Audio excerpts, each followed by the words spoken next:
Epstein was not alone. Several prominent male executives resigned from their powerful positions after this matter became widely politicized. Stop everything. Did Melania Trump just drop the biggest legal bomb of the decade? She's coming out swinging for the Epstein survivors, and the timing couldn't be more intense. Watch this. Of course, this doesn't amount to guilt, but we still must work openly and transparently to uncover the truth. I call on Congress to provide the women who have been victimized by Epstein with a public hearing specifically centered around the survivors.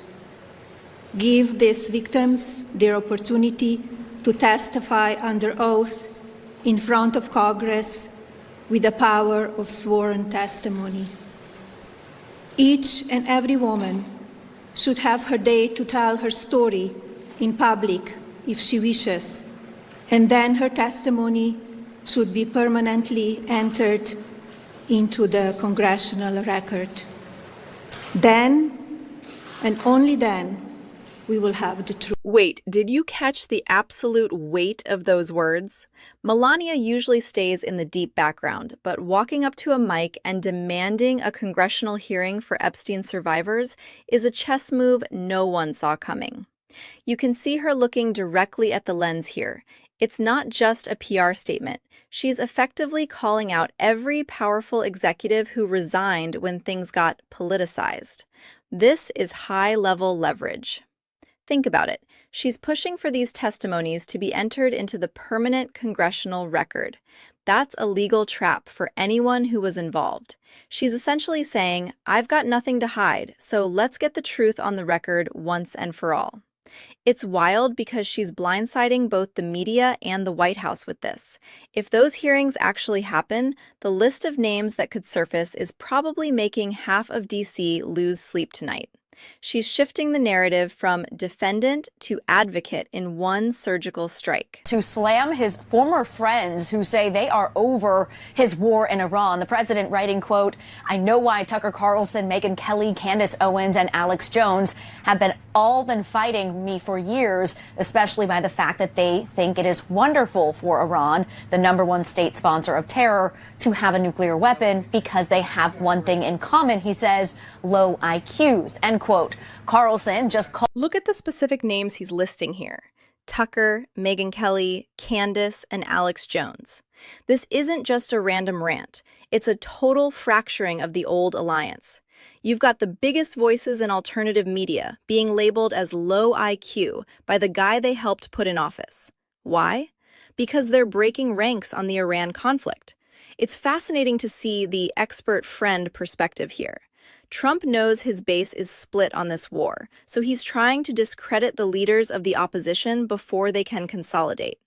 He's essentially drawing a line in the sand. You're either with the peace negotiation plan or you're in the low IQ camp. It's the ultimate petty power play. He's betting that the MAGA base will choose him over the commentators they've listened to for years. It's a high-stakes loyalty test, and he's using the Iranian nuclear threat as the ultimate wedge issue. At the very top, so not really sure what a rooftop lounge is for a healthcare company building, but apparently it's an event space. You missed the very top of that. She said that there is a rooftop lounge on the top of that building. Republican California Assemblywoman Alexandra Macedo joins us now. Assemblywoman, thanks so much for being with us. Have you found out, since you made that video, what that lounge is for?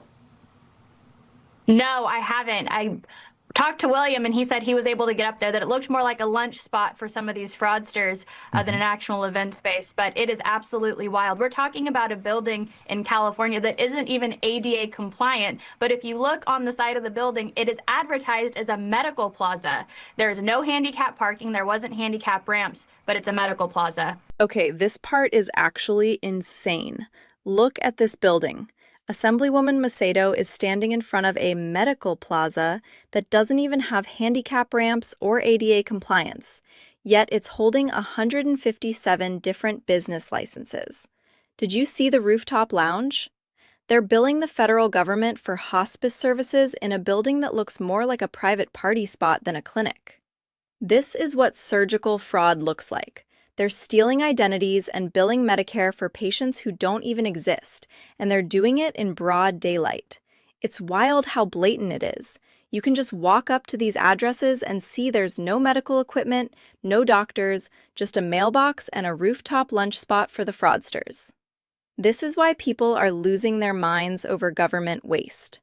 When you see a medical plaza that can't even fit a wheelchair, you know the system isn't just broken, it's being looted. I also want to make clear, this is our case, a California case, from beginning to end. My office worked on it. We worked on it with the Department of Health Care Services, the Franchise Tax Board, and other partner agencies. This is a California case. We will prosecute this case. We will have it from beginning to end. While healthcare fraud might be President Trump's shiny, new political talking point, California DOJ has been going after healthcare fraud since 1979. For decades, Trump is late to the party. Protecting taxpayer dollars and protecting programs sick and vulnerable Californians rely on have been our priority for nearly. Check out the body language of the California Attorney General here. He's trying to claim they've been on top of fraud since 1979, but the timing is just too perfect. He's only holding this presser because the federal government and viral creators like Nick Shirley started exposing these ghost clinics. It's a classic defensive maneuver. He calls Trump's fraud crackdown a shiny new political talking point, but meanwhile, billions are walking out the door in his own backyard. It's total gaslighting. He's trying to take credit for a case that only gained steam after public outrage forced his hand. You can tell he's feeling the pressure because he keeps repeating, "This is a California case." He's terrified of the feds coming in and showing how much they actually missed. It's a turf war over who gets to claim the hero status for cleaning up a mess they let happen in the first place. It's from the New York Times. Spare us the feigned outrage over Trump's tone. We keep hearing the complaints. Trump said this, Trump said that.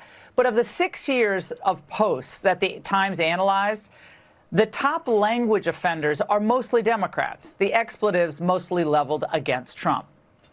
Now, Donald Trump uses language as part of a leverage game, mostly. Democrats use it because they have nothing else to say. They have no positive agenda. They have no pro-growth policies, no solutions for crime except arrest and release, nothing for minorities except the DEI lie and the reparations fantasy.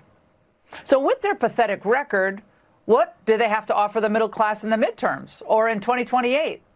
All they have is mimicking Trump's style with swear words and social media taunts. But do the Democrats really think that's why 77 million people turned out to elect Trump in 2024? Can the party be that? This chart is the ultimate receipt. For years, we've heard about Trump's tone being the problem, but when the New York Times actually crunched the numbers, who are the top language offenders? It's almost all Democrats. This is such a great moment because it strips away the moral high ground argument.